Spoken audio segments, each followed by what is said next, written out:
Welcome to the first legislative forum in a series of 3 being sponsored by the League of Women Voters of Johnson County during the 2023 Iowa legislative session.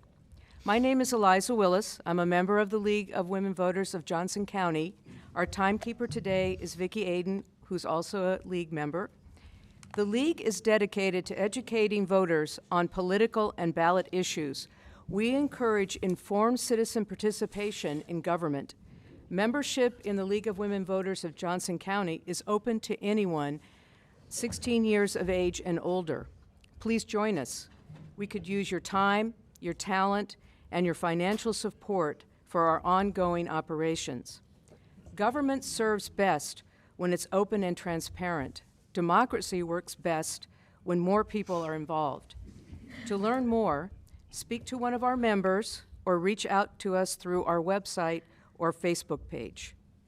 These forums are designed to give local citizens an opportunity to discuss current state legislative issues with their elected officials while the legislative session is underway.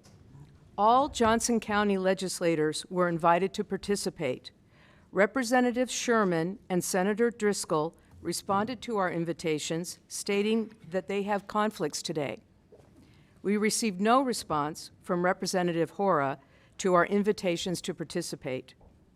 Today's forum focuses on issues related to education. I'd like to introduce our legislators, starting with our 2 senators, Zach Wahls, District 43, Janice Weiner, District 45, and then our 4 representatives, Dave Jacoby, District 86, Amy Nielsen, District 85, Elinor Levin, District 89, and Adam Zabner, District 90. We will start the forum with 3-minute summaries from each of our legislators on recent legislative matters of interest to them individually, starting with Senator Wahls from District 43. Well, thank you so much, Eliza and Vicki, and a big thanks to the League and for everybody to be with us this morning. I'm Senator Zach Wahls. I have the honor of representing Coralville, North Liberty, several Iowa City neighborhoods, rural Northeast Johnson County, including Solon in the Iowa Senate. I was just elected to my 2nd term and have been serving as the Iowa Senate Minority Leader for just over 2 years. We are really fortunate to have Senator Weiner as a member of our caucus.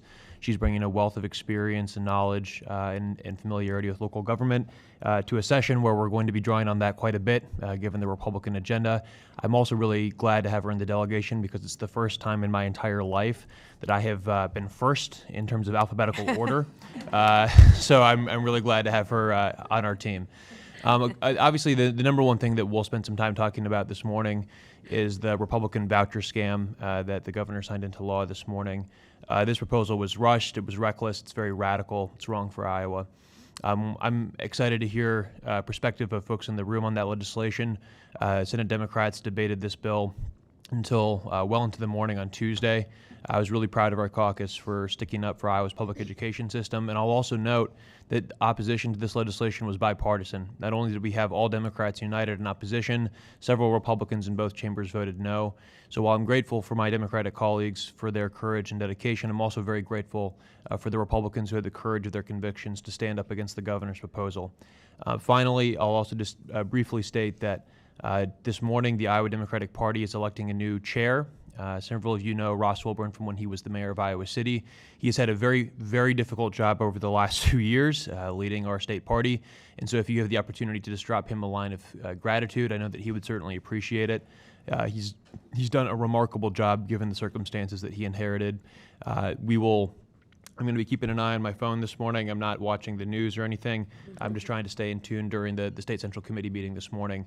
So again, thanks to all of you. Really glad to be here and looking forward to the conversation today. Thanks, everybody. Okay. Janice Weiner, representing District 45. Hi, thank you, and thank you all for being here. And yeah, Zach, I'm used to being last. So, no surprise there. The most amazing thing is that they've worked on actually pronouncing my name correctly. So Janice Weiner, I now have the honor to represent District 45, formerly known as the Joe Bolcom District, which is most of Iowa City and University Heights now. It used to include Hills, but it no longer does. I mean, the real focus of the week, obviously, and the couple of weeks leading up to it, was the voucher bill, and I am going to be focused going forward not just on the fact that it passed, but what its effects are going to be going forward. To me, one of the most egregious parts of it is it essentially legalizes discrimination. And we need to look very closely at going forward at what happens, particularly to children with disabilities, kids who need IEPs, especially kids with severe disabilities. It struck me that many, just as you're not seeing our Republican colleagues represented here at this table, many of them were really not present in their districts in the run-up to that vote, and many of them have now, in retrospect, in their newsletters, given their rationale for voting for the bill, and that the rationale includes some partial truths and untruths. So to me, one of the most really important things is how do we create, and not just in this bill, but overall, opportunity for all in this state? How do we help pass legislation that is for the common good? Because one of the themes we're already seeing in legislation that's introduced is punching down on certain groups, trying to erase certain groups, trying to view the world with blinders. And that's not the world we live in. We owe all our kids the opportunity to understand the very complex, ever-changing world that they are growing up in. So I look forward to answering your questions today and to following this issue as it moves forward. Thank you. Thank you. Now we'll turn to the representatives, beginning with Representative Dave Jacoby, District 86. Well, thank you, and thank the League for the forum on this snowy Saturday. Well, my last name is Jacoby, so I'm used to being in the middle. So that works out real well today. I serve on the Ways and Means Committee. I'm the ranking member on Commerce, on Natural Resources, and on Government Oversight. Now, the senator was polite, saying there's myths, truths. Actually, they just out and out lied on the bill on numerous topics. But another red flag I want to raise today, too, is the fact that the Department of Revenue and the Republican bill from 2013, the great tax boondoggle, is rearing its ugly head. They figured out property taxes wrong. Imagine that. Shocker. So going in, they're asking cities and counties, and this directly affects schools, to decertify the budgets that they're in the midst of certifying right now, with also a 2 to 4% cut in the budget. Now, if you think you can retroactively decertify a budget, that means we're going to lose policemen and firefighters. You're going to lose police and firefighters in that group. So the men and the women that serve on both as paid and volunteers, there will continue to be a shortage. So the tax plan that they've laid out over the last 13 years and they're proposing this year is just a boondoggle. And if anyone here has seen their residential property taxes go down in the last 13 years, or your rent go down, will you please raise your hand? Thank you. I look forward to your questions today, both on education and other issues that we're dealing with this session. And it is so damn good to be home. Darn good, I'm sorry. Representative Amy Nielsen, District 85. Hi, thank you. Representative Amy Nielsen, I represent now North Liberty and then some of northern rural Iowa City and Solon. So some new areas for me that have been fun to get to know the people there. I serve as ranking member on the State Government Committee. I'm on Commerce, Local Government. I'm on Ways and Means with Representative Jacoby. And I also serve on the Administrative Rules Review Committee, which meets every month. And if if you're a little bit wonky like me, you may have heard in the governor's condition of the state address talking about a moratorium on our rules, which really is like trying to bake a cake without the recipe. You know, like the laws are the ingredients, but the rules are the recipe. So not sure how we're going to do that, but looking forward to some of her solutions and not just ideas. I serve as assistant leader in the Iowa House Democrats. This will be my second year doing that. Very, very, very proud of our group for the work that they did Monday with the vouchers debate. Yes. And I especially want to say Representative Levin and Representative Zabner did a great job. Their very first speech, their very first vote was a really tough one. We don't usually see those until, you know, way further in the session.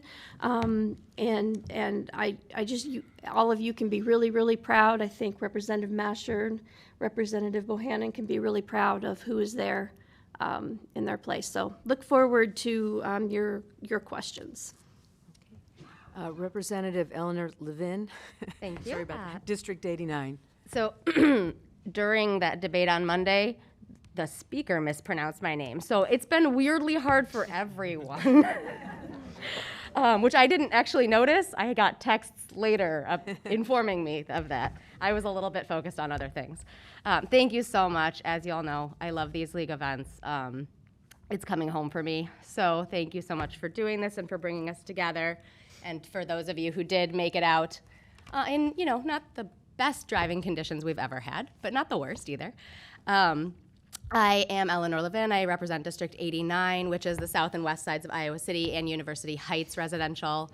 My committees include natural resources, environmental protection, agriculture, public safety, veterans affairs, and then I'm on the education budget subcommittee.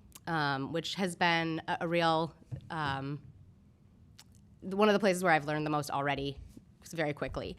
I would say some of the things that are top of my mind are some of the things that are top of my mind, how do I phrase this, are some of the legislation in the education sphere, or some of the legislation that's coming out that will impact and affect our ability to entice and enhance teaching and teachers' experience in Iowa and our ability to get teachers to want to teach here in Iowa. I know personally I would not have chosen to be a public teacher in any state where I was not able to fully support my students and protect them. And we have, for example, a bill in the House that would require teachers to share information, and not just teachers, other school officials as well, to share information that is shared with them in confidence by their students. So for example, if I had a student who told me they were kind of feeling like maybe they were having a gender, that their gender identity was different from what they were assigned at birth, I may or may not share that with their parents depending on what I think might be the consequences when they go home. I'm going to be perfectly honest about that. I have been in situations where I have had students who have shared things with me that I knew would have physical repercussions for them if they went home. I would not teach in a state where I had to put that student in danger or go to jail. So those are some of the things that I'm watching carefully, and I look forward to your questions and look forward to serving Iowa. Okay. And finally, Representative Adam Zabner. Is that correct? Yes. Good. Yeah. District 90. Yeah, thank you for saying finally. That side of the table, you don't get to make last name jokes. You know, every committee, they call the roll, and I wait until they say Wills, Young, and then they finally get to me. Except natural resources. Yeah, except natural You're third. resources, where I'm the ranking member. I represent District 90, which is the north and east side of Iowa City. Appreciate everyone for making it out here today in the snow, as others have said. I also serve on state government. If you see me having some back issues, it's because Representative Nielsen threw a 1,600-page bill at me the other day.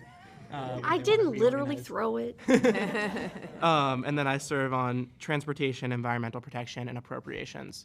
You know, it was really, really tough to have my first floor speech be on, you know, one of the worst bills maybe of my lifetime.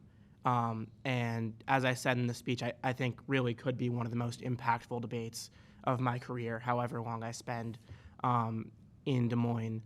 I really talked about the impact that Iowa's public schools have had on me, the fact that I can be a representative in the Iowa House because of the skills they gave me. And I think this legislation really calls our ability to do that into question. I want to thank the 283 Iowans who reached out to me to oppose this bill, the teachers who came up to the Capitol and I had the opportunity to recognize. But it was a really, really tough debate, and I'm really frustrated that my colleagues aren't here today to explain their decision. A lot of them don't even have private schools in their district, and this was just pure politics. The governor needed to get this done for whatever reason. People above her asking her to do something, maybe her next cushy job before we get to year 4, and we're spending $344 million a year, and it's just really, really bad legislation. So, my ask to everyone here would be when they come out with their increase in supplemental school aid, and like they have for however many years that I can remember, they tell Iowans, we know that you need all these services in your public school. We know that you're scaling back. We know you'd like to have a school nurse, mental health care, but there's just not enough in the budget. Call them out, because that's BS. Okay, well, Correcting that one. thank you to all of you for your updates on legislative issues. At this time, we will begin with questions, with one from the League, followed by questions from members of the audience. We remind all participants that questions are limited to 1 minute. Please observe this time limit so that the legislators can address as many questions as possible. Legislators, please limit your responses to 2 minutes. All legislators are welcome to join in responding to each question. So the first question from the League is, what additional education bills do you anticipate advancing during this session, and what is your position on them? Well, I'm certainly happy to start with that, and we can go down the line. One of the bills that we'll be debating likely this week is funding for public schools. As many of you may know, the governor called for a 2.5% increase in our public education funding. Obviously, that is woefully inadequate given the increases of costs that we've seen across not just our state but our country. And one of the consequences that we've seen of the governor's vouchers bill already being signed into law is that legislative Republicans have already come in below that 2.5% number. And rather than getting bogged down in the math, I just want to be really clear that what's happening is that rather than putting our public education system first, which is the system that all Iowans depend on, Republicans have put their private school proposal first. And our public schools are already beginning to see decreases to the amounts of funding that they will receive as a result to that. So we will have an education committee in the Senate at 1:30 p.m. on Monday. That will be open to the public, and so if you are interested in joining for that meeting, you will be able to Zoom in. That will be a public meeting that all members of the public have the opportunity to observe, and many will have the opportunity to speak. So that'll be, again, 1:30 on Monday at the Education Committee meeting, and then we'll be debating that later this week. But again, I think the number one takeaway from that is simply that following the passage of the governor's vouchers bill, we're already seeing deleterious effects to our public education system. So if we go down the row, Senator Wahls referenced the state supplemental aid bill that's coming up. The governor, in her condition of the state speech, proposed 2.5% increase in the Senate. The bill that's before us right now, or will be before us, proposes only a 2% increase. Even under the governor's numbers, there would be this year an additional 83 million for public schools, but 106 million for private schools. You will see us introduce some amendments that likely won't pass, but that's just in terms of perspective. And that's not enough, especially when you look at the rate of inflation over the past year. The other things, we've also heard that the governor will be introducing something that we haven't seen yet, some kind of transparency bill, which of course would only apply to public schools. Representative Levin mentioned either HF House File 8 or House File 9. They're both aimed at really putting the blinders on and or preventing teachers from being able to have, and counselors from being able to have relations of confidence with their kids, from really being able to help these kids and educate these kids properly. And then there's another law, another draft in the Senate that I've heard a reasonable amount from school librarians about already, which would decrease the educational requirements for school librarians, which I see as part of the sort of overall, we can't get teachers, we can't get librarians, so we're going to continue to try and reduce the requirements so that we can get somebody in those places. And obviously, I'm not in favor of those. Well, I think it's kind of funny the governor's talking about transparency, but maybe that's just me. But it's not only about the money or the finances that are so important to public schools and our community colleges in the regions, but it's also the fact of stifling innovation. Our teachers and administrators have been working hard over the last decade with limited resources to provide that innovation in the classroom, whether it's STEAM academies, different learning styles for different kids. And what we're seeing now is what worries me even more than the 2 or 2.5% are the bills that are coming up that are banning books, requiring teachers to turn their curriculum in every semester or 2 weeks ahead of time, or what we're doing in terms of children and gender. And I have to say, my youngest daughter that I just moved over Christmas works for a PR company now, and they were looking at setting up a nexus in Iowa. And they saw these bills that were filed, not passed, but filed. They said immediately, even against Anna, or youngest daughter's ideas about a nexus in Iowa, said, no, we will not locate or have a nexus in a state that discriminates against people.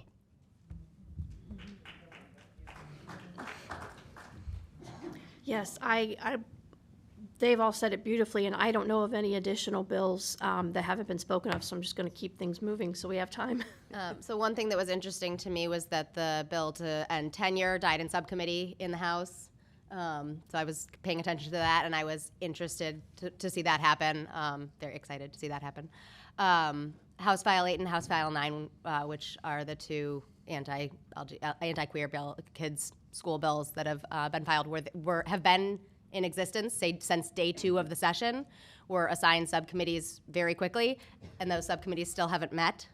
So I'm curious to see what happens with those. I'm keeping an eye on those. I don't know whether to expect them to advance. I don't know whether they were just kind of on hold as vouchers played out, or whether there's some waters testing going on, or what. I also know I've been assigned to bills that the subcommittees have not met yet. People have been busy. So it may just be that scheduling those sometimes is tricky. So those are the two that I'm really keeping an eye on. Yeah, I think Senator Wahls is completely right to focus on the money. The fact that, the proposed increases in funding for schools are just not sufficient to deal with the increases in cost. Like I said earlier, they cannot say that the money's not there because they've just given it away to some of their richest donors. I also wanted to say to Representative Jacoby's point about some of these, really hateful bills we're seeing. We just got an email yesterday from a neuroscientist at the university who mentioned that they had a conference planned. I think around 100 people were going to come to study the prefrontal cortex. And that conference had been canceled because of California's law banning public funds from being used to travel to conferences in states with discriminatory laws. And so this stuff has a huge impact. Even just the proposal of these bills, it makes our state look bad. It makes these workforce problems even worse. It makes it hard for our state to really shine. And I think more broadly, an important part of our public schools conversation is that it doesn't just affect the kids in the schools, it affects our whole communities. My dad is a professor at the university, and I've sat for years in recruitment dinners where he's talked about, the impact that Iowa's public schools had on our family, and used that as a way to get some of the best and brightest in the country to want to come to Iowa. And so I'm incredibly concerned about legislation that puts, that quality of life argument that our community has used for years in harm. Oh, thank you. very much. We will now accept questions from the audience. Please make a line at the microphone to ask your question. Please limit your question to 1 minute. All legislators will have the opportunity to respond to each question. Legislators each have 2 minutes to respond.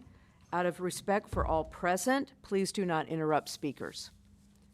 Good morning, thank you. My name is Pat Bowen. I live on the east side. Thank you, Adam, for being my representative. My question is quick.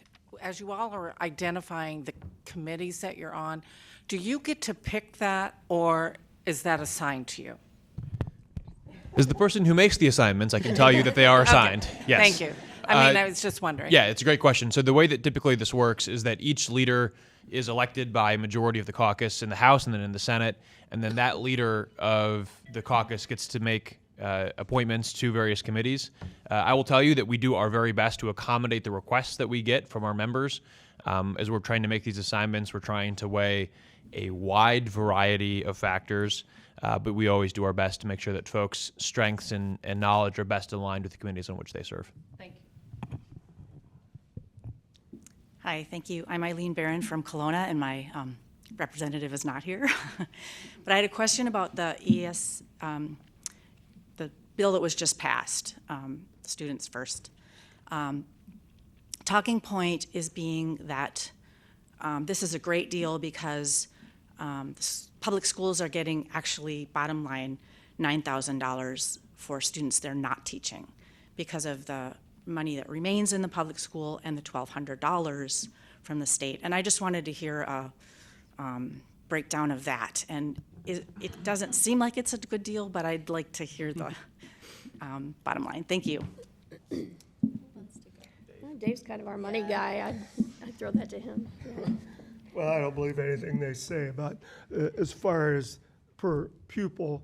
The argument is that the schools are somewhat held harmless, at least in the first year. The 1,200, the 7,568, 28, whatever it is, are supplemental aid for each student. The bottom line is a lot of these things haven't been worked out too.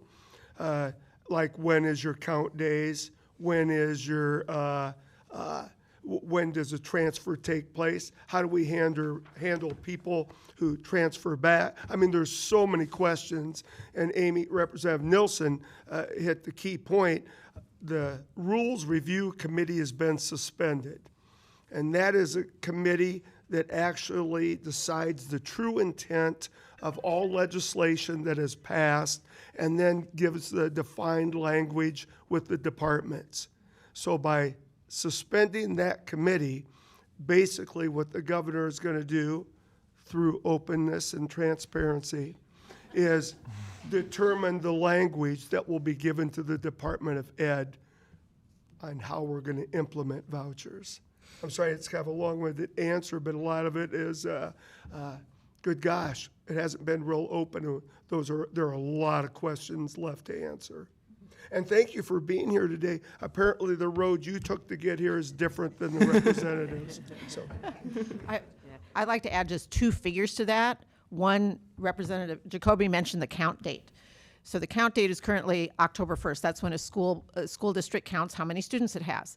If a student takes their money through an ESA, enrolls in a private school, but then the private school decides generally sometime after October 1st, for whatever reasons, maybe the student needs an IEP, maybe the student has some behavioral issues, that student needs to go back to public school. If that student goes back to public school after the count date, this public school gets no money for that year. And the other piece that I just wanted to mention is that in the bill itself, it gave the Education Department emergency rulemaking authority for this bill, with basically no say from the public, if I read that correctly. So, Eileen, 2 things. First of all, 1,200 is less than 7,700. Period. So I know that math can be hard sometimes. That is not a hard math problem. So just number one. Number 2, we are already seeing the negative effects of pouring hundreds of millions of dollars into this vouchers program, because that means there is less state revenue to fund public schools, period. right? You can't get blood out of a stone. And that's what Republicans are trying to suggest is possible with that talking point. Representative Zabner wanted. Yeah, I'll just add, if you're a private school, Dowling, West Des Moines, one of the better ones in the state, you are working on your budget for next year. We've already passed this bill. We've given you your certainty. You can start going. If you're a public school, good luck, because we're still debating SSA.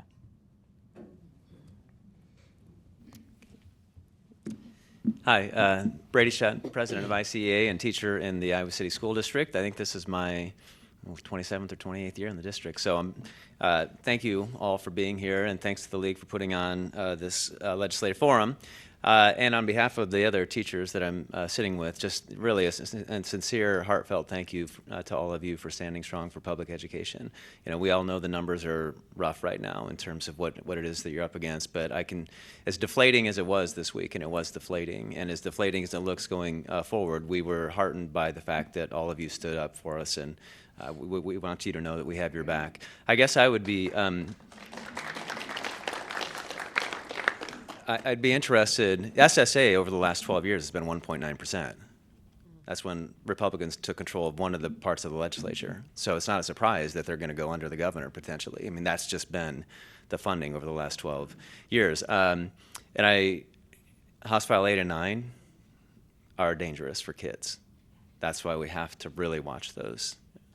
I'd be curious, and it isn't something we've talked about yet, but maybe Representative Jacoby, there's some other talk about property tax reform and some that would have an impact on schools' ability in terms of facilities and innovative ideas. And so I wonder if you could touch on those. Specifically, the one that they're talking about now would require a 10% down payment on going forward with a bond. For school? bonding projects. Yeah, exactly. Well, and thank you, Reddy.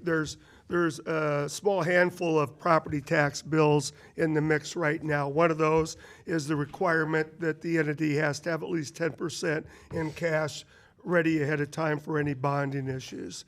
Another one is capping the valuations at 103%, or a 3% increase every year. In essence, saying no matter how much your home is increasing in value, it cannot increase more than 3% per year.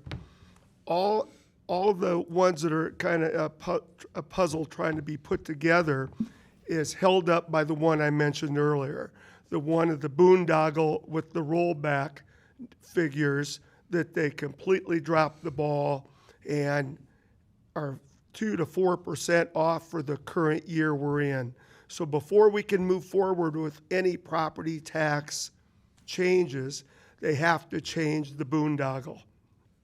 Again, that boondoggle affects cities, counties, and schools, because we don't know for sure how that's going to play with school districts that have lost or other kinds of property tax infrastructure. So it's a little more complicated than I think they thought. So it'll be interesting on how they all play together. Can I, Nancy Porter. Nancy, can I just one Oh, sure. quick point, Brady? You mentioned House Files 8 and 9, and we're seeing some similar legislation come over in the Senate. The one thing that I'll say on this, to your point about how kids are going to be hurt if this legislation becomes law, look, parents deserve to know how their kids are feeling. Kids deserve to be safe, and that is the fundamental tension on this issue. And so I think that as a state, that is a big question that we have to grapple with. And of course, parents across the state have the right to raise their children, as they see fit, as long as their kids are not being hurt. Outside of the gender identity or sexual orientation question, there are a lot of other things that the state has a view on in terms of what is or is not appropriate child rearing. And so I just think that we have to be very serious and very careful as we have this conversation. And it's one that should not be rushed. Republicans should not try to rush this conversation. On the vouchers thing, we saw them use a wide variety of procedural maneuvers and parliamentary tricks to force a rushed debate. And as this conversation unfolds, it has to be done in a deliberate and careful way because kids' lives are absolutely on the line. Anybody else? No. I'm Nancy Porter, and I'm just incredibly thankful that I live in this county and that you are representing me in the legislature, and I can't overpraise you and thank you for your articulate words, your knowledge, and your obvious concern about things I'm very concerned about. Speaking for the League of Women Voters, we were talking the other night about programs that help our children not only in public schools but outside, like SNAP. And I was wondering if you had any comments on some of those programs that will be affected, as Senator Wahls said, less money, what are we going to do with it? And hearing rumors that they're going to take away some of the necessary foods from SNAP. And when I say necessary, you can't be a family preparing meals for your children, your whomever you've invited for dinner without appropriate foods to work with. So I sat in on the subcommittee. I'm not on the subcommittee, but I was there for this SNAP bill on Thursday. It's some of the stuff they've tried to do in previous years and then goes even further. It's really concerning. I think we all know that a huge part of educating any child is making sure they're appropriately fed, and that's probably the thing we can do to most impact the lives of children. They had a piece of this bill that aligned SNAP with WIC, which was really, really restrictive on which foods families could buy. Somehow, my 33, I think, colleagues who co-sponsored this bill seemed shocked that that was in the bill, which they signed their name to. So they're saying they're going to amend that. But I think it's really important to focus on what will still be in this bill and why it's still a really big problem. They still want to micromanage what Iowa families can do with their food. I don't want to hear them talk about fiscal responsibility or oversight, but they are also arguing, families who have two working parents, for example, who both drive, would not be able to access SNAP because of this asset testing. Now, we have a workforce crisis in our state. They want people to work. In a lot of Iowa, that's pretty much impossible without two cars, especially if there's children in the picture. And so, almost everybody in this subcommittee was against, except for a couple of Koch brothers lobbyists that showed up. It's actually a bill that would cost the state more money because the SNAP money is federal. The administration costs we pay for in Iowa. And last year's fiscal note in terms of some of these limits said that we'd have to hire over 40 full-time equivalent positions in order to actually administer these changes. So it's really wrong for Iowa. I think. Go ahead. I think Representative Zabner hit something that I'm certainly noticing happening this year, and it's all about third parties. And I don't mean libertarian or independent. I mean third-party providers. There's going to need to be a third-party provider to come in and do vouchers. We're going to need a third party to come in and facilitate all of the SNAP changes, restrictions, and things like that. So I think that it's important. I mean, obviously, all of these things are horrible on their face, but all of these that are also requiring, someone else to get state money that's going to make them richer than they already are. I think we need to really be careful and watch out for all of those. And it's a little bit taboo. You hate to kind of, connect the dots, but if our governor and the Republicans are getting a lot of money from these people for their reelection campaigns, I think we really need to be paying attention to that. Good heavens, if we want to feed our children, you have to go through a mountain of paperwork. But if you want a voucher, here's $8,000. Have a good day. And I worked. I was a supervisor for 7 counties for the welfare reform for 11 years. I met a lot of families, a lot of women with children, a lot of men with children, a lot of struggling families. I've heard from 3 people already on this bill. One of them was a young woman who got out of the military, and her husband, also military, divorced, and the Army was real slow in getting her child care payments to her. So she came through our office to receive benefits to help bridge. And that's what it is. It's a bridge. Now she happens to be a teacher and sends me notes every once in a while saying thank you. And it wasn't me. It was the system that helped her get child care and feed the children while she finished her degree. Another person is a local person, lives a couple blocks from us, Miriam. She's in pharmacy now. And she said, thank you for the benefits that I received from my training at Kirkwood as a farm tech, and the family is very successful. The third one happens to be a truck driver. He's over the road. And I don't know how he heard about this. He's out in California, I think he said in his message. But he is a truck driver, so I won't quote him on what he said exactly about the SNAP bill. Really, Dave? I won't. It does rhyme with truck. But he was very upset, saying this is what we needed to get through a hard time with my family. And he took the training at Kirkwood, the 5-week truck driving course. And this is a bridge for people. And we can send them to all the schools you want. If they don't have food in their bellies, they're not going to learn. I wanted to say a couple things. The first is that just a suggestion, particularly if you live in a district that isn't any one of us, or particularly if you want to chat with any one of the co-sponsors of House File 3, just ask them what they had for lunch that day and whether it would qualify for the requirements that they signed on to. And who paid for it. And who paid for it. And then the other thing I wanted to say was, this is really reminding me of a conversation from last year, when I was not sitting up here, but was paying close attention and asking myself and asking my legislators,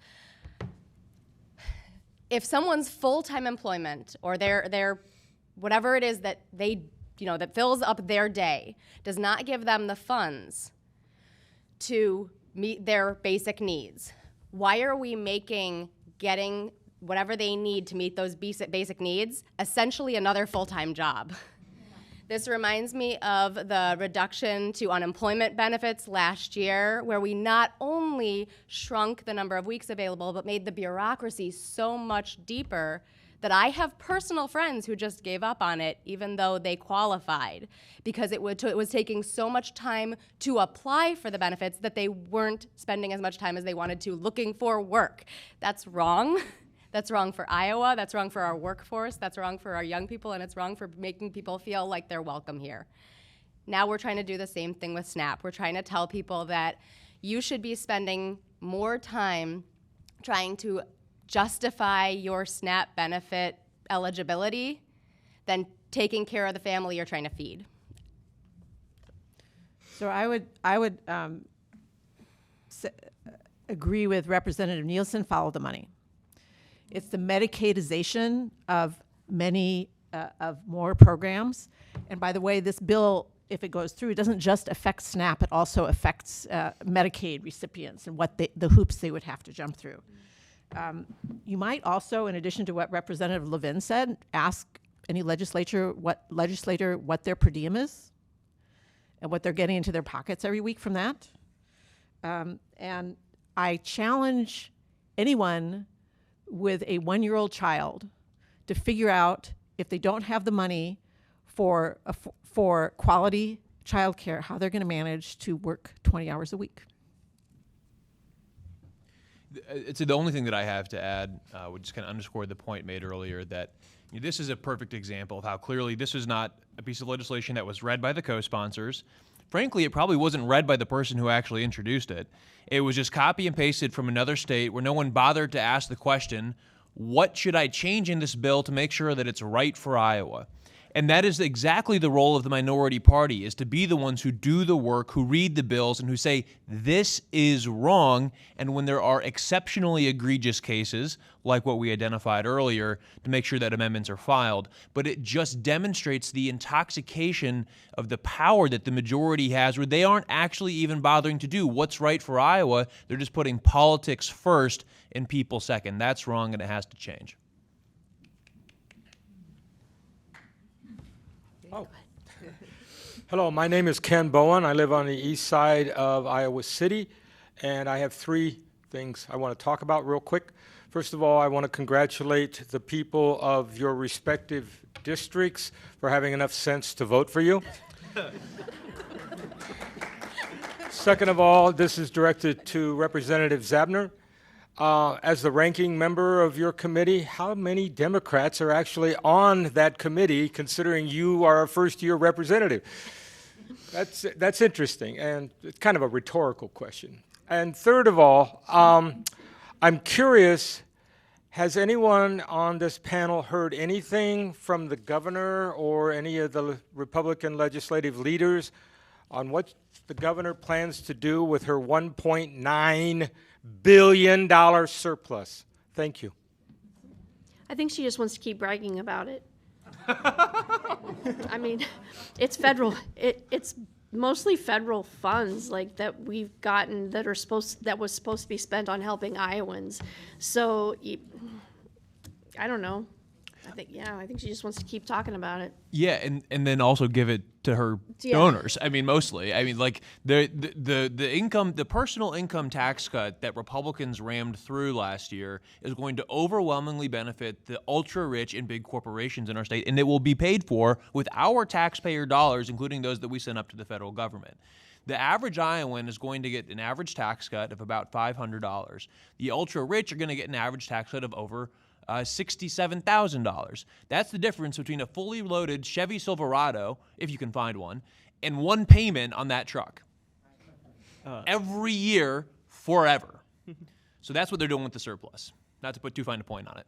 Yeah, I second all those points about the surplus. As I said before, when people in the legislature say there's not enough money to fully fund or properly fund education, we should point to everything we've talked about over the last 45 minutes. In terms of natural resources, I am not the longest serving member there. Representative Jacoby is there with me, and believe it or not, he's a little older than me. I know he doesn't look it. It just means that I am sort of the Democrat who, sits at the head of the table next to the chair, helps assign the bills, helps come up with the agenda and stuff like that. And we divvy up that responsibility for the different committees. If Representative Jacoby had to be the ranking member on all the committees he's on as the longest serving member, I think, he wouldn't have a lot of free time, so. Yeah, I might lose my hair. Just waiting for that, Jim. But- Yeah, the responsibilities are divvied up pretty equally among. So, I am also a ranking member on the International Relations Committee, which I didn't mention before because it's sort of a weird legislative joint committee between the Senate and the House, and it's a largely ceremonial committee. We get to do, actually, that's sort of it's really interesting because we've learned a lot about export business in Iowa, but primarily what we get to do is deal with delegations from other countries that come to Iowa. But as far as it being, almost all of the new members are ranking on some committee because we try to make, the leadership tries to make sure that those responsibilities are equally spread out so no one is losing all their hair over it. And Ken, thank you. I really appreciate you wearing an University of Iowa women's basketball sweatshirt. Wow, aren't they doing something this year? They're doing something else. And I just want a little shout out to Adam. He is new in 3 weeks as a ranking member, but he's already arranged and worked with the chair to get a subcommittee on a Democrat-sponsored bill. So that's pretty good movement for someone that's just getting his start. Thank you. I hear the word wrong. I'm Marcia Hammond. I just moved here after 41 years of living in the state of Minnesota and the city of Minneapolis. And I built a house thinking that this would be my forever lasting place. In 1 year's time, since last January 3rd when I moved in, we have lost our reproductive rights, which I fought for in the streets of Iowa City 50 years ago as a co-ed. Now we're talking about our educational opportunities that are not transparent. You will, as a state, predictably lose business. You will lose retirees. You will lose these doctors who cannot practice family practice. You will lose residents in this state that want to practice psychiatry, want to practice family practice, OBGYN. And we can say it's wrong, but there is far more to this. And this is by design, that this Republican Party has done what they've done at a greater level. And they're hooked in, bought in, worn out, they're bought and sold by a greater entity than the citizens of Iowa. And I don't know if you have looked at, since it's just hit us in the face, but is there an opportunity for us to bring a lawsuit as public educators to the state of Iowa, whether it's the ACLU, whether it's a private entity within the state of Iowa? I do believe that we have to stand taller, talk louder, and have all of us have a seat at the table. Thank you. Sure. We have some really good, we have a really good coalition of partners that we work with, whether it's ISEA or, the unions, all of the different ones, Teamsters, everybody. So we talk to them quite frequently when things are happening, and yes, so they have the opportunities to file these lawsuits. And I mean, ACLU has done several. I think Planned Parenthood has done a few over the last few years that I've been there. So I would assume that somebody will. Just don't know who yet till it's filed. So. It does happen, and it is talked about. Question, because this state doesn't have a strong newspaper. The Minneapolis Star Tribune, of course, has a big distribution, and they're losing their members as well. How do you get this information out? Facebook should not be your go-to market. It just should not be. It was for my 8th grader in 2007 or whatever it was. It just shouldn't be there. So we have to go through you're right, there isn't one single source. We go through our newsletters, we go through social media accounts, we go through events like this. Every legislator kind of knows what the best ways to get out information are in their district, hopefully. It's ever changing. But you're right, there isn't one distributive source we can all rely on, unfortunately. And I would also say, just as far as legal challenges, the League of Women Voters actually has an incredible history. I don't know if you know about the redistricting process in this state, but one of the reasons we have the gold standard nonpartisan redistricting process that we have is because of a case brought by the League of Women Voters before I was born. And that's one of the things that really got me hooked into this group was that service to the state. Mm-hmm. You're going to see a lot more proactive talking to the media, I think, this year. I know our House Leader Jennifer Converse and Senator Wahls are really making an effort to be available to press a lot more than had happened in the past, holding press conferences, doing Facebook Live things, talking to reporters as much as possible. So we're doing everything we can, and if it's not getting picked up, then, I guess help us know Sorry, I where think you we need get to your- move to the next questioner. Yeah, Okay. I just want to If I say, can say I one worked thing. at 2 major universities, Kentucky and University of Minnesota. I didn't see anybody down at the University of Iowa recruiting for voting this past fall. So I'm concerned about that. Dozens, if not hundreds of hours. Oh, good. Yeah. Glad you did that. Yeah, they were there. One person. Yeah, Go ahead, Representative Zabner. I really appreciate that question, and I think you laid out the stakes exactly as they are. I didn't have a general election opponent here in Iowa City, and I spent a lot of time on campus, spent a lot of time trying to get our district out, but also had the opportunity to get out to some of our swing seats in the House and spend time knocking doors for our candidates out there.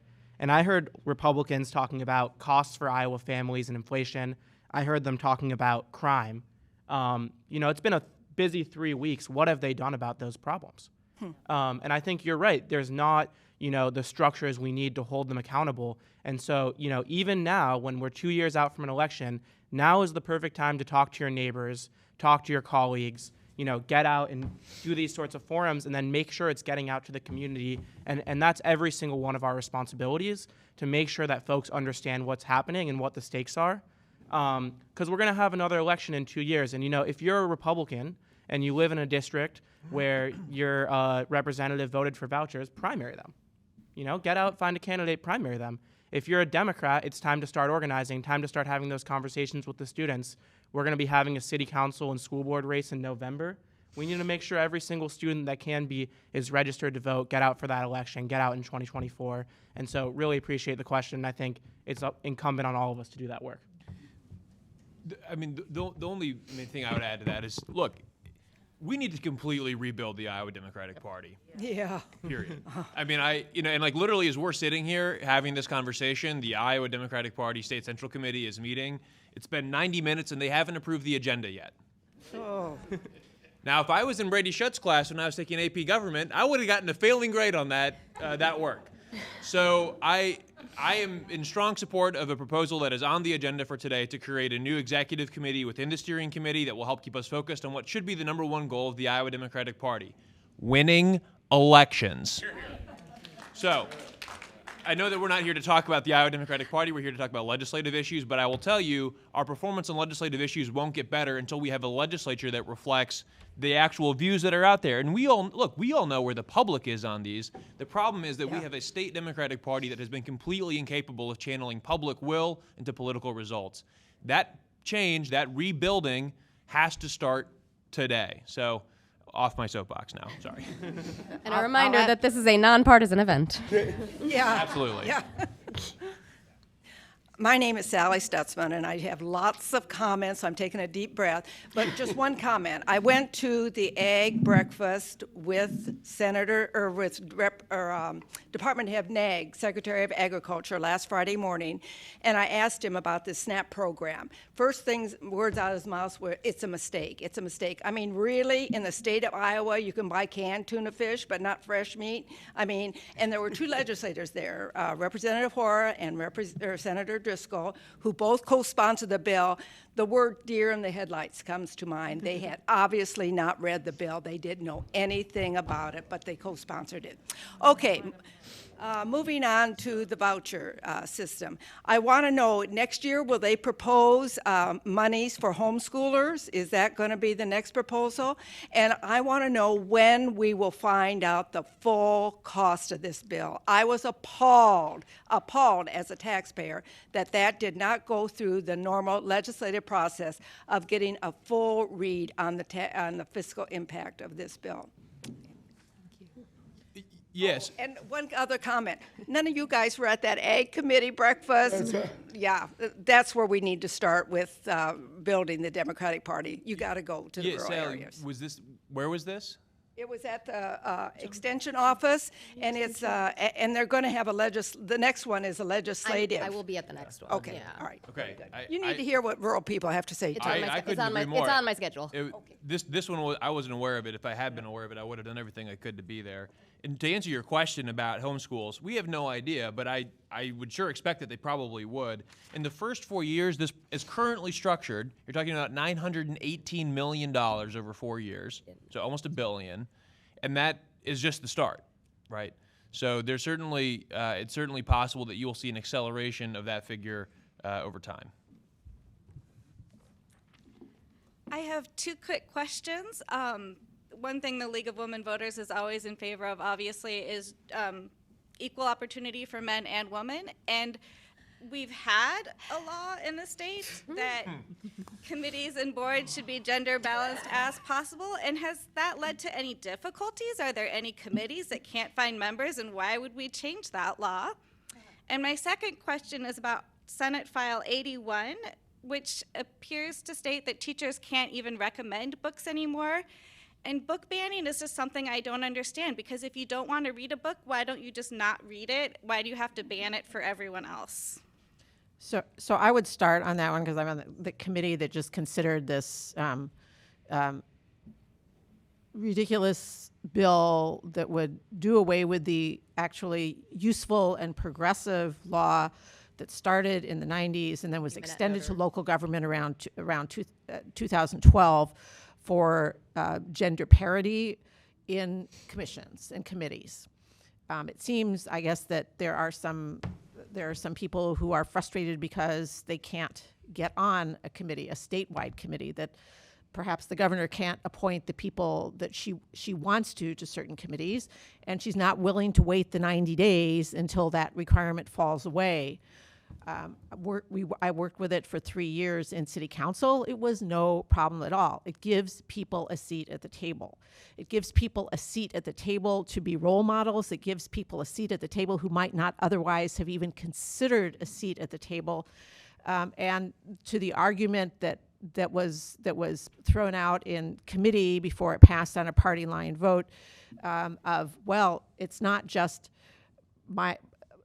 one legislator said it's not my wife was insulted because she was being asked just because she was a woman. No, we don't ask people just because they're a woman any more than we ask them just because they're a man. We ask them because they happen to be a qualified person in that field and also a woman or a man, as the case may be. So this would be, in my view, a huge step backwards for basically special interest groups or people to put the old boys network back at work just to put on the folks that they want.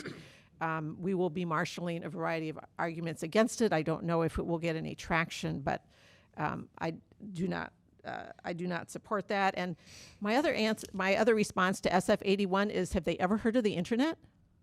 Yeah. That'll be next. I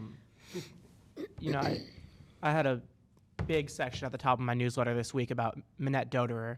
And the reason for that, she's my predecessor here representing Iowa City, and obviously, really, really proud to be in a seat that someone, so impactful held.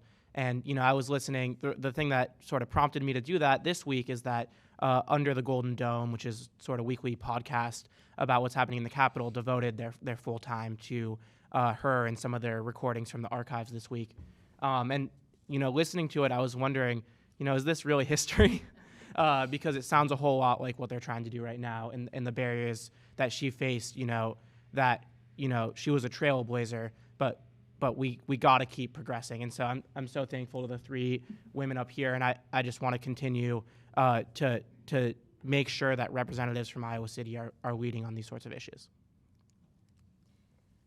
I wanted to mention one thing. I kind of had tangentially known about our gender parity rules, whatever, but I wasn't really familiar with it. So when this came up in the Senate, I went and did the reading. I looked at the code. And one of the things that I found really interesting is that this has been in place since the 90s, and yet somehow the code already was forward-thinking enough that was created where it does not call for gender balance of men and women. It calls for gender balance. It calls for no one gender to make up no more than half of the commission. So that means we don't even have an issue here. My immediate thought was, are we preventing trans people or non-binary people from taking seats on commissions? And it doesn't. The code is well written, in my opinion. It's actually really forward thinking, and getting rid of it is, taking us backward. Yeah. Next. Hi, my name's Tina Kapp, and I live in Iowa City, and Adam is my representative, and thank you, Adam. I plan on having coffee with you soon.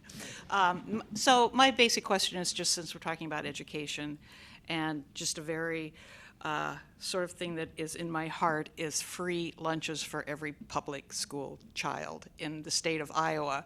And now seeing what has happened in the last week with the school vouchers, I think that my dream of having that happen is not going, now. Who knows? But anyway, I just think it would save money. It's just a basic thing we know about nutrition in children, and that's what we've been talking about. But I just want to throw that out there to add to the little SNAP conversation that we had earlier. So I'm actually introducing a bill on that for free lunch and breakfast. I doubt it will get anywhere, even in subcommittee, but it struck me as really important, given all the rest of the things that are happening, to make that point. Kids can't learn when they're hungry. Right. Thank you. I think we could get some traction on that. Probably it's going to be easier to get some traction on that locally with their school boards who are elected by us. Okay. That, we can go and talk to them, whether we're a parent in the school or not, because we're a taxpayer and they are accountable to us for what happens in those schools. Notice my, yeah, not like a private school. So I would say I would go to the school boards and local, even city councils have money that they can put towards things like that. So, I'd kind of like to see it just like of course, statewide, right? I would I'd like as to see well. it nationwide. I would as well. I'm saying it's worldwide. It's probably yes. The one Right now thing- in this climate, it's probably easier to go through. I completely agree with you. It would be great, but look at what we're talking about But right also now. save a lot of money in paperwork. Yes. Yeah. And I'm pretty sure it costs less than $344 million a year. So Yes. Yes. Thank you, Adam. Timeline-wise, it's if you want something like that to happen quickly, people would probably be better talking to their local governments. Okay. I agree that long-term, that's the direction we need to head for the state. Yeah. Is that fair? Yep. Okay. Thank you. So I have a question that's a lead question that follows on this issue, and it's a little bit of a long comment and then a question. Just over 42% of Iowa's public school students are eligible for free or reduced price school meals for the 2022-23 school year. Direct certification is a process used by local educational agencies to certify eligible children for free meals without the need for households to submit applications. This process has been in place since the 2008-2009 school year. In Iowa's GOP's Bill HF3, in addition to drastically altering the eligible foods, this bill includes additional levels of accountability for families, adding more levels of oversight and reporting, such as an identity authorization and asset testing. Proponents argue additional oversight is needed to limit fraud. What evidence-based facts and data have been provided to provide the claims of extensive fraud? If families are not able to navigate the new application process, how many of Iowa's children may no longer be automatically eligible for free school meals? In what appears to be, I think the follow-on here is about SNAP that we've already talked about. So that's a little bit more of an extended discussion of some of the, question regarding some of the things we've already discussed, but if you have anything to add to that about the bill. did you say evidence-based facts? Yes, evidence-based facts. About as much as for voter fraud. I sure haven't seen anything. Yeah. I don't think any of us have seen anything. They're not big on providing evidence-based reasons for their legislation. Yeah, I mean, it was kind of embarrassing watching, Iowans for Prosperity, which is Koch brothers funded group, present at this SNAP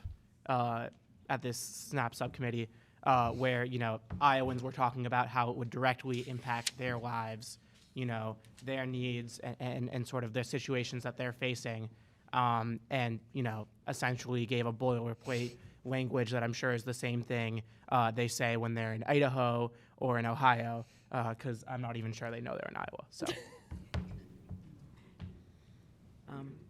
Other comments? Oh, Susan. Hi, I'm Susan Ansel. I'm with the League of Women Voters, and I also am very glad I live in Johnson County and have you there as representatives. Elinor, thank you very much for introducing the bill that would widen or expand the amount of time that people would have to vote absentee. This question is for you and the rest of the people on the panel. What do you think are the chances of that passing? And do you see, are there any other possibilities in making changes to the legislation that was passed a couple of years ago?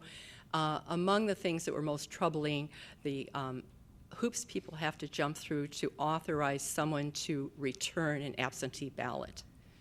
Thank you. I'll start and just be very brief. My beginning in local, getting involved in local politics was through registering voters.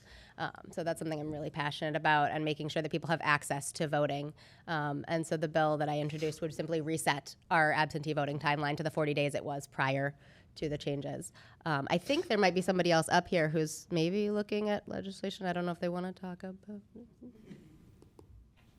Anybody want to say anything? Well, I mean, one voting change I will put on everyone's radar, and it hasn't had a subcommittee yet, but HF 65, which I want to thank John Deeth for giving me some numbers on. But what this bill would do, it's pretty disastrous, especially for a community like Iowa City.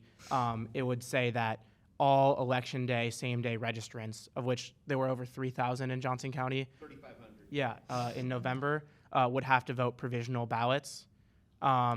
This is really, really disastrous and a huge barrier to the ability of especially young people like me to vote in our community. It's if you move every year, or if you're a student at the university, and so I'm really concerned about this type of legislation. And I think the question we should be asking is, why don't you want Iowans to vote? And it also places an intense extra burden on our county auditors' offices, which already work unimaginable hours and unimaginably hard to do what they do. Thank you. The challenge, of course, is that the restrictions that have been put in over the last 0 to 7 years worked. It worked for the Republican Party, and it's what made successful elections, is by restricting the number of people voting. So it's going to be real hard to change a mind of someone who thinks or that they were duly elected when in fact there were hundreds, if not thousands, of people that didn't vote for a variety of reasons in their district. And that, quite frankly, is sad. The one other thing I'll say, it also impacts all kinds of election. There are Republicans who are not able to vote because of this. We were all in June primaries. My district has almost all the dorms at the University of Iowa. So in our June primary, a lot of students who maybe were out of town because school wasn't in session, under the new timeline, there's pretty much no opportunity for them to vote and do the turnaround in time. And that's why we saw from the 2 campus precincts very, very low turnout in that June primary, maybe less than 10 votes, if I remember correctly, and that's just wrong. The Secretary of State has a bill, and I can't recall exactly what it would change. It would tweak a couple of the rules, I think, to make it easier for them. But in addition to the questions already been posed, the results are obvious, but my question is, what do you fear? Why do you fear voters, people actually voting? Thank you. This also seems like a good moment to, since we have an audience, remind people that PEOs are always needed, and we have some elections coming up. So look at your county auditor's office website for details. Nice plug. Good morning. I'm Galen Wilbetter, League of Women Voters member for quite a while. I'm in Adam and Janice are my 2 reps. I certainly appreciate both of you and Elinor, our 3 new people. So I guess, I have 2 questions. One is just more personal. As difficult as things must be in Des Moines for all of you, I just wonder if you're able, especially the new people, to make connections with people on the other side of the aisle, if that can help. I'd like to hear a little bit about that. And the other question is more to Dave Jacoby. I keep reading about the black bears, and I'd like to find out a little bit more about that. It might not be quite as serious as some of our other problems, but that's what I'm wondering. Yeah, I think we put the Black Bears subcommittee in half of the House lounge where there's always a bunch of other stuff going on. Assumed it would be, the 3 members and maybe the guy from DNR, and then all of a sudden it was the circus came to town over there with Representative Jacoby. So I'm excited to hear more about that from him. There have been really great opportunities to start to form relationships with some of our colleagues. One bill I've been working on has to do with fentanyl test strips, which are a tool that folks can use to, stay safe or stay safer from the fentanyl that is coming into our state and unfortunately taking a lot of lives. This is an issue that impacts a lot of rural and small town communities in Iowa, and I have had really good conversations with some of my colleagues on both sides of the aisle about this, and I'm continuing to have those conversations and work on it. So I think you're totally right that there are those opportunities. Conversations can also be really frustrating when you hear from your colleagues on the other side of the aisle that they didn't actually think this vouchers thing was such a good idea and their arms were just twisted. So there's that too. Yeah, I'm having awesome conversations with a wide variety of members of the House, new and returning, about things like protecting voter personally identifiable information. There are some states that have gone ahead and taken the step of making it illegal so voter rolls are public record. People can purchase them go to the county auditor's office. You can see the voter rolls. But some states have taken the step of making it illegal to take those voter rolls with all of everybody's personal information, which is a treasure trove for identity theft, and publishing it online. Well, 2.2 million Iowans' full voter rolls were posted online last year. So that's something I've been talking with folks about, and I think there's a good chance that we're going to get something done on that. I'm also having good conversations about eminent domain and carbon capture pipelines. That's an issue that everybody is concerned about. And then there's a couple of other conversations that are ongoing. I'm drawing a blank right now. But yeah, there's a lot of us who are new, and we're all just getting to know one another, and I think that's actually been, in many ways, a very positive thing. Your fun fact about how the House and Senate are seated is that the House they are seated sort of mixed, Republicans, Democrats. In the Senate, we're separate, so you actually have to make more of an effort. Siloed. We have like little wedge at one side, so you have to make somewhat more of an effort. I have been making an effort. I'm getting to know people. That's one of my goals. I have a Christina Bohannon-like goal, which is to become sort of one of the go-to people, as she was fairly early on is this legal? Is this constitutional? Is this even something that we can do as a state law? An outside group has put together for the last 48 years a lawyer legislator dinner. So I went to that this past Wednesday, and that was a really good opportunity to just get to know a number of colleagues on both sides of the aisle from a different perspective. So that's one. It's just sort of trying to find where there are interest points in common, find where someone has something that they care about. So yes, that's completely a thing, and it's one of the only ways to get things done. Well, thank you, Gail. And the bill that you referenced happens to be the one I referenced a few minutes ago, that through great work, Adam got it to a subcommittee because it is a Democrat bill. It's mine. So we did have a subcommittee, and it was a large number of people in the House chamber to listen in. The title, and it truly is about hunting black bear, but what I'm really looking forward to is the discussion on unprotected animals, unprotected species. It's trying to steer away from the, hey, it moved, shoot it mentality to let's have a little science, a little, if we develop as animals populate or repopulate Iowa, let's have a system that determines if they should be fur harvested or hunted. And that was kind of my indication. I was worried 2 years ago they had 4 black bear that were spotted in northeast Iowa. And I just wanted to make sure that people weren't going to shoot them because they were moving, that we had a policy toward unprotected species in Iowa. Okay. Yes, go ahead. Hi, I'm Barbara Helmick. I just moved back to Iowa after 45 years living away. The biggest chunk of time was in Washington, D.C., where I had no representation in Congress and had all of a dozen elected officials who covered all state, county, city, everything. Very efficient, but not much democracy, and most of it was fake because Congress can, and you'll be seeing all kinds of terrible things being suggested for the people of D.C. But now that I'm back after 45 years away, one of the things I'm just stunned by is how many factory farms have changed the landscape of our state. So what's the legislature looking at with the factory farm issue?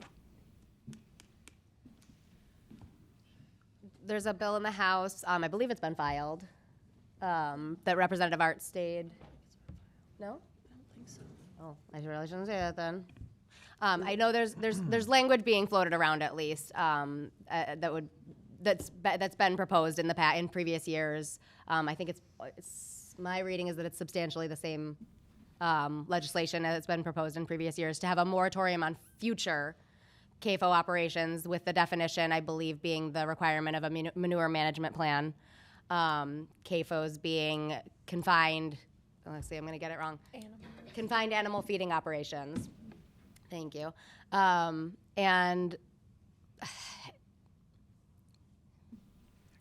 again, it's a look where the money is issue as far as whether that will even get a subcommittee. Barbara, welcome back.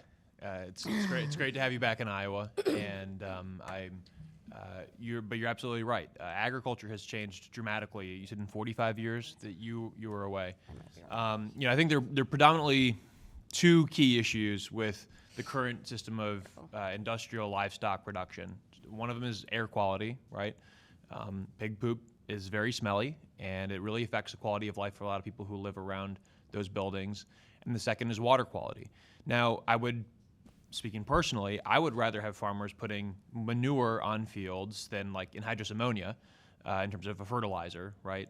But when that manure is applied in a way where it doesn't comply with the manure management plan, and you have a big rainstorm come through and that gets washed into the creek and then runs into the stream and then runs into the river, that creates challenges for all of us, the humans who drink water, which is all of us, right? And that is creating huge challenges, not just for those of us who live in larger cities, but especially for smaller towns where because they have declining tax bases, they can't keep up with having water treatment systems to actually treat the water that they're drinking. And so, although this issue is often presented as an urban versus rural issue, the reality is that issues of air quality and water quality affect all of us. And I think one thing that, regardless of whether you're a Democrat or Republican, whether or not you're a hog farmer or whether or not you live in Coralville, we can probably all agree the current system is not working. And so far, industry has not been able to bring forward a plan to actually improve the situation. Now, as long as Republicans control the legislature, the House and the Senate, you are not going to see any real solutions move forward. It is that simple. However, I do think that more work can be done to try and figure out what are the things that we can do, even in a Republican-dominated legislature, to try and make improvements on these issues of especially air quality and water quality, because no matter who you are and what letters after your name, we can agree the status quo is not working. And I'd add one short piece to that, which is the people who have private wells are in probably the worst situation of all, and they largely live out in the countryside. Yes, go ahead.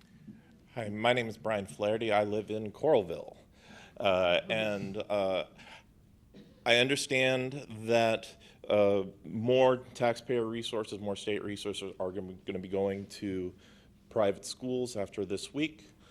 I disagree with that policy position, but I guess I'm content with it as a citizen because I believe in elections and I believe elections have consequences.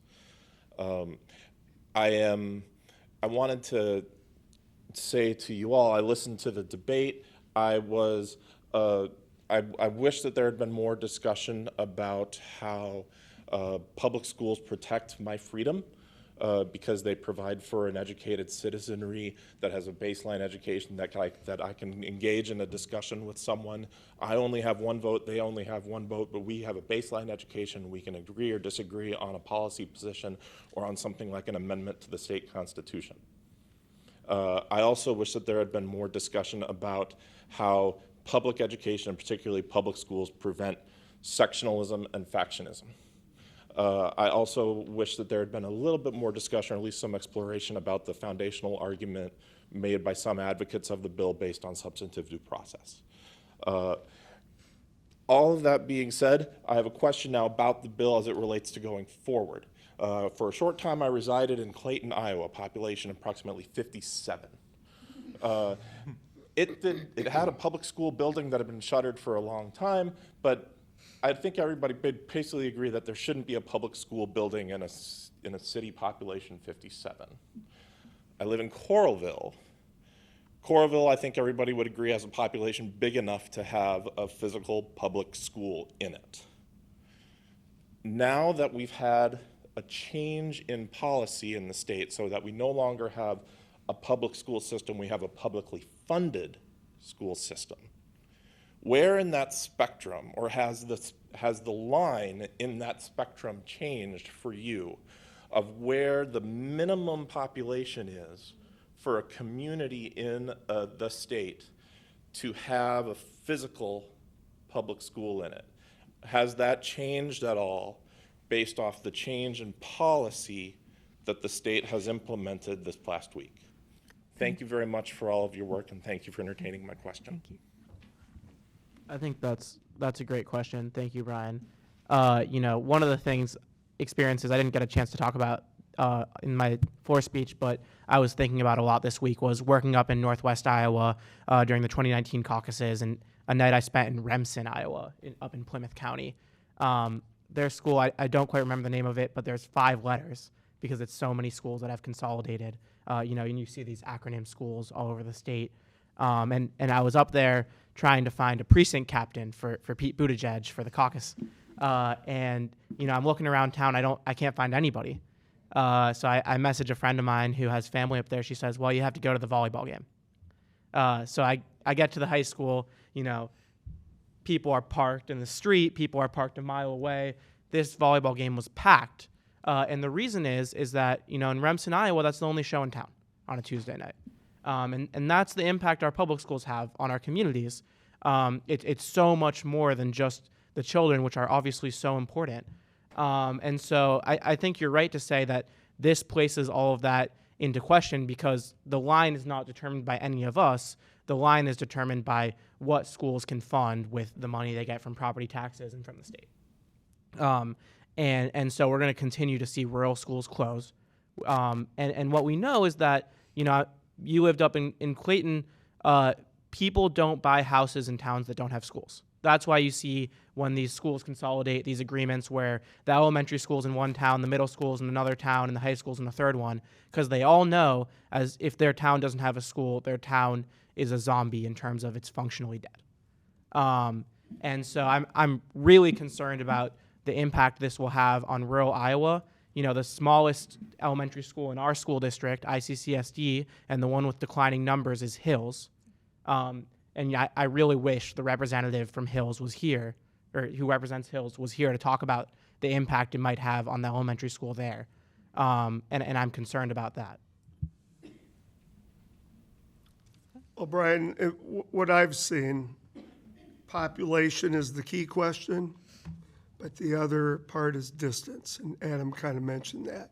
And distance is what I see. My wife is from Rockwell City, Iowa, which is roughly 20 miles west of Fort Dodge and 20 miles east of Sac City. They, of course, have the way that you get out of kindergarten is being able to spell the name of your school district because it's 12 counties and the number of districts. At some point, and I would have guessed that we were at that breaking point, but we're not yet, that distance is going to determine some of the decisions that people make about public schools in rural areas. Because at some point, because I talk to people up there, they're going to school, and then they're driving not only an hour to school, but an hour to wrestling practice at a different school. And at some point, I don't know how families can sustain that. I don't have an answer when that breaking or turning point is, but I would have to think it's sometime soon. My question, to which I don't have an answer either, is given the distances as broadband is built out across rural Iowa, what will be the role of virtual schools, despite anything the governor and others have to say about pluses and minuses of virtual school? What role will that play and what money will they get? Brian, I totally agree about your comments about factionalism. I spoke to that briefly in my remarks about how in this moment of divided political climate, we need to be bringing people together, not pushing them further apart, which is exactly what the governor's plan is going to do. It's going to result in a system that has less cohesion and, as a result, a less cohesive citizenry. That's what's going to happen, and it's a real shame. I mean, the role, and to be clear, by the way, there's not anything wrong with private education. I went to the Iowa City Community School Districts. I went to Weber Elementary, Northwest Junior High, Iowa City West High School, and the University of Iowa. I have attended a private school in my life, and for some people that is okay. But the role of public education is to turn, little hellions, along with their parents, of course, into well-adjusted young adults who can participate in our democracy. That is a core function of what public education exists to do. And by privatizing that function, the governor is using taxpayer money, our taxpayer money, to accelerate the wedge being pushed in between people. That is precisely why it is so dangerous. I'm Donna Hurst. I live in the north central Iowa City. I understand that the voucher bill requires that students go to accredited private schools.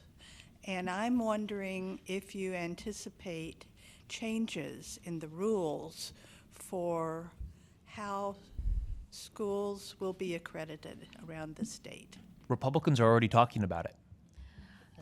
Also, it's hard to plan for changes to a system that we already don't know what the rules are. The accreditation system for private schools in Iowa is basically they can either have an on-site visit by the Department of Education, or they can be accredited by any one of, I believe it's 7 or 8 national organizations, none of which are headquartered in Iowa, who do not tell us what their accreditation standards are. So it's hard to change the rules when the rules already aren't public. Yeah, I mean, think you can change them. what I would see as one of the top 3 biggest lies Republicans have told about this bill is that accreditation for private schools means that they're held to a similar or the same standard as public schools. I think as Representative Levin just sort of laid out, that is just simply not the case. And so there's a whole lot of regulations, including some of the ones we talked about today that are being proposed by the legislature that would further, manage public schools in our state that private schools are not accountable to. Yeah, I read the statutes that have to do with accreditation, and there's a whole list of things that public schools have to comply with in order to get accredited. And then you get down to section whatever it is that says non-public schools do not need to comply with any of the above if they are accredited by one of these other organizations. So there's already a substantial gap, and as my colleague said, you don't see, basically, in math problems, they always tell you have to show your work. They're not showing us the work. We have time for one more question. Fabulous. Like others have, I want to thank you all. If I was in your spot, my head would have popped off by now several times. Dave's typically does. My name is Susan Villata, and I live in Swisher, and I've been to many of these, and it's very rare that, unfortunately, any of the Republicans show up for me to ask my questions to them. So I know I'm often preaching to the choir. My question or my comments, different topic. I've been working in tobacco control and prevention for about 15 years, and I realize we're not going to get anywhere on increasing any sort of tax rates. That's something that works in tobacco control. But do you think you could get some traction on the side of maybe making sure that the vaping devices, that those taxes are at least comparable, and finally protecting those poor folks that work in casinos from secondhand smoke? Because the rest of us have that protection, but those folks don't. Any comments on that topic would be fabulous. Vaping is, I was working myself out of a job with cigarettes, folks, but now vaping is a whole other story. Thank you. Yeah, the casino carve-out of the Clean Air Act was a compromise that was made to get it over the finish line, and that's a part of how sausage gets made in politics. I think it was Otto von Bismarck who made that observation a long time ago. In terms of support for changing that, I mean, I think probably everybody up here would support removing that exemption. We know the negative effects it has on folks who work in those places, and also the folks who patronize those places. So unfortunately, that's low on the priority list right now for the majority. I just wanted to mention, the legislation, that bans smoking indoors in public is real public health win. And I think, we've talked about a lot of failures in the last couple hours here. I think we need to focus on the successes. And public health is a really, really important thing. It only works if we deal with it in the public sphere and make sure that, it's being applied everywhere. And I think, the success of that legislation has changed the lives of so many Iowans. And so we should continue, when we see something in the past that was a success, we should continue to focus on things like public health. And I think, being 23, I see vaping all around me, very, very concerned about the lack of regulation, about some of the predatory practices that I've used and marketing practices that have been used to advertise these essentially to children. And so I think that's a great question. I appreciate it. In Ways and Means in the House, we do have a bill. It's not yet numbered a lot because everyone was focused on vouchers, which we should be. There is a bill concerning the taxation of vaping products. And also long-term, I believe Cedar Rapids, in its consistent push to try to get a casino of sorts in Lynn County, that is their newest selling point, is that they will build a casino that is smoke-free. It's an interesting point if people lean toward gambling that way. I do remember, because I was there during the vote on eliminating smoking in public places, and I remember the number of people who told me it will close our bars and restaurants. I think we have some bars and restaurants that are still open. In fact, some really picked it up. So I think based on that experience, hopefully we will get there sooner than later. I also think we're going to miss our prior Attorney General when it comes to helping file large lawsuits and bring funds into this state as he did in enormous amounts from tobacco and opioid settlements. Well, actually, we're already filing suit for the president's loan repayment plan. So, I guess that isn't a good one. So I want to just thank you for your work on tobacco and smoke. That's incredibly important. Thank you. Okay. Thanks to all of you, those with questions and those with responses, for an informative session. We will conclude this forum with closing remarks from each of our legislators. Legislators will have 3 minutes for their remarks, beginning with Senator Zach Wahls. Well, thanks again for the great conversation this morning. And again, my apologies for being a little distracted by what's happening over in Des Moines with the State Central Committee meeting. I do have good news, which is that after 2 hours and 12 minutes, the State Central Committee has approved today's agenda, and they are moving forward. So, it's taken a little while, but we're getting going in the right direction. Obviously, there's a lot of work ahead for the legislature, a lot of work ahead for those of us up here who belong to the Democratic Party. Have really appreciated all your involvement in today's discussion, your close attention to what's happening under the Golden Dome. We will continue to do our best to keep all of you informed. If you are not already signed up for your representative or senator's legislative email newsletter, please be sure to come find one of us and get signed up. We send out a weekly roundup with all of the news and everything that you need to know, and it's the best way to stay informed about what's happening in your state legislature. Thank you. Senator Janice Weiner, District 45. Thank you all for coming. Thank you all for your excellent questions. What I would love to see going forward is some focus on items that will actually help Iowans. We need to replenish the Veterans Trust Fund, which ran out of money. We need universal pre-K with wraparound care. We need higher child care wages. We need to feed our kids. And I would urge all of you, as I think a couple of people have done, to continue contacting people. Don't just contact us. Contact the legislators who are not here. If you have family members who live or friends who live in areas with Republican legislators, please urge them to contact their legislators. We will continue doing our best to represent you. My email legislative email is along the model is janice.weiner@legis.iowa.gov. And I'm going to do, for anybody who's interested, I'm going to try something out. I have a sort of a follow-on forum or listening post for anyone who's interested in continuing these conversations, booked at 11:30 at Meeting Room B in the Public Library. So please join me. Legislators are welcome as well. Representative Dave Jacoby, District 86.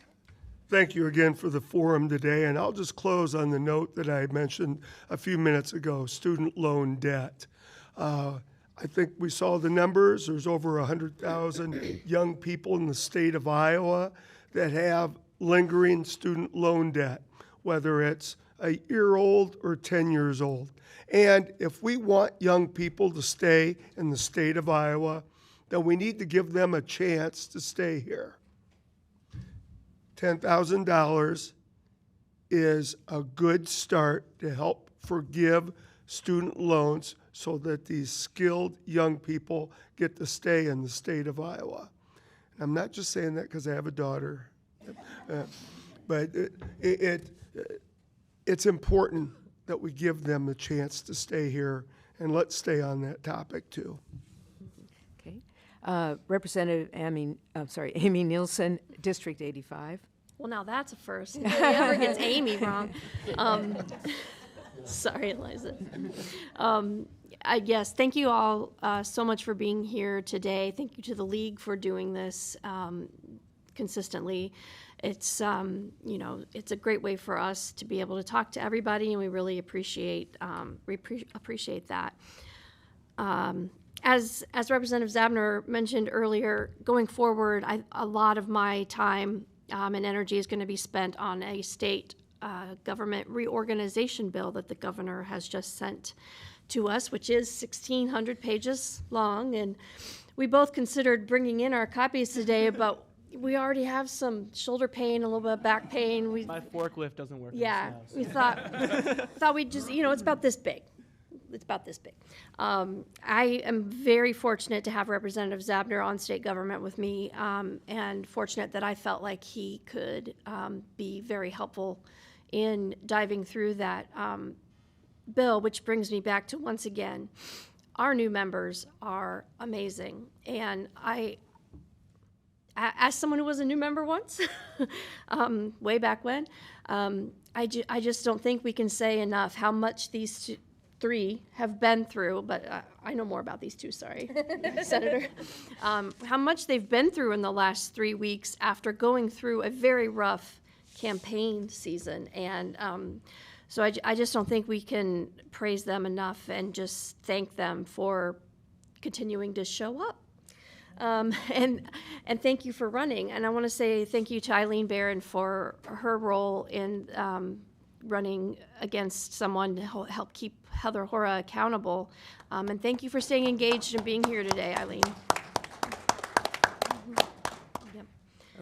Okay. Next, Representative Elinor Levin.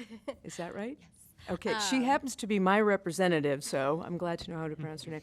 District 89. There are 4 different names to pronounce 4 different ways to pronounce my last name, and we heard them all. But I genuinely did not think I would be the one coming in, and the clerks 3 weeks in would be like fearing when they get to my name on the roll call, because it's been a free for all. It's hilarious, and I don't care. But I wanted to say, just first of all, to Amy, we asked for this.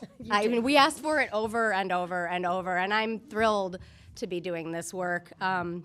It is tough and it is frustrating, but it's also incredible. I mean, I can't tell you how motivating it is to hear from someone in my district, to hear from someone who's been a friend of my mother's since long before I was born, who lives in my district, to hear from those of you with whom I have served on committees and with whom I have worked on projects, and to hear from my friends back in South District, and really feel like I know what I was sent to Des Moines to do. And that's what I'm trying to do. And it's a strange system, and we're all figuring it out. But showing up to events like this, and especially I do want to thank those who are watching online because I know you're there because you're texting me and distracting me. This is how I got started being involved in politics, and it is incredibly helpful to hear from everyone, not just during election season when we're all pulled in 7,000 directions, but during the legislative season when we are focused in on this. I'm so grateful to see some of the other representatives posting, their legislative or their check-ins or whatever you want to call them, coffee or. I have my January check-in coming up tomorrow. I will be at El Paso in the South District, around the corner from the VFW, from noon to 2. Stop in and chat if you're a District 89 folk. But also just come find me anytime, email, call, however, smoke signals, send a letter, whatever's the best way. I'm not great at interpreting smoke signals, but I'll try. Because hearing from folks back home is really incredibly helpful, especially when we do get into pieces of legislation that aren't so black and white. Things that are really challenging to decide, to figure out what's going to be best for my district, what's going to be best for Iowa. It is incredibly helpful to hear from people about how it's going to impact them. So please never hesitate to reach out, even if you feel like, oh, somebody already probably said this. Probably not. So tell us what you have to say. Thank you so much. Representative Adam Zabner, District 90. Yes, last again. There's nothing like 12 days in Des Moines to really make you appreciate Iowa City. And so I'm so appreciative of everyone coming out in the snow, being around people who are thinking critically about the legislation that we're voting on in Des Moines, which I can't say is always true of the folks actually hitting the button. I want to echo what Representative Levin said. Hearing from you all was a huge part of making it through this week, and remembering who I'm fighting for. The teachers that came up to Des Moines, having the opportunity to introduce them, to tell those stories, and please continue to reach out. Please continue to hold, all 100 of us accountable. I also want to thank Representative Jacoby and Representative Nielsen, who have just been incredible to lean on in these first 3 weeks, getting the context of some of these issues that have been floating around for a while, hearing some words we're not allowed to say at forums from Representative Jacoby, and that's just been invaluable. Yeah, I haven't heard Representative Nielsen cuss too much, but we have not spent enough time together. But it's just I'm really honored to have this job. I've learned so much in the last 12 days. I've started to work on some issues that I'm really passionate about, that I know folks in the district are really passionate about, and it's just an incredible opportunity. I want to leave you all with a challenge. I know you all asked a lot of us. I want to ask of you all, pull out your phone after this forum, look at the last 3 people you sent text messages to, and just make sure they know about one of these issues that really spoke to you, whether it's the SNAP issue, whether it's the vouchers issue, whether it's something else. Because, as we've pointed to, it's great to have engaged folks that come to these forums, but not everyone is aware, not everything that happens at the legislature breaks through. And in 2 years, we need to see a different legislature than we have now, because clearly the one we have now is not sufficient to deal with the problems that Iowans are facing. And so just make sure that you're making folks aware. Start asking folks if they're registered to vote. It's never too early to do that, as I'm sure League of Women Voters members all know, and take in their daily lives. A lot of you have the forms in your backpacks, or carrying them around in the car or whatever. But the onus is on every single one of us to make sure that people are informed about what's going on and what's going wrong and how we can change the legislature. Thank you. Thank you. This isn't in my script, but I would like to point out that Vicki Aiden here is our league person in charge of voter registration and does a fabulous job, and would be and And would be very happy to have people let her know if they're interested in volunteering when we start registering voters again. And we do go to the university. We go to all over the county registering people. We're nonpartisan in doing so. So please volunteer if you have time in these coming months. Thank you for the local. Thank you to the local television staff for recording this event and live streaming it on the League's Facebook page. Thanks to all those who are listening on the Facebook page. Rebroadcasts of this forum will be run on Iowa City Channel 4, Coral Vision, and North Liberty TV. See the respective websites for programming. Our next forum will focus on healthcare. It will be held February 25th from 9:30 to 11:30 a.m. here in the Center Assembly Room. Please join us. Thank you.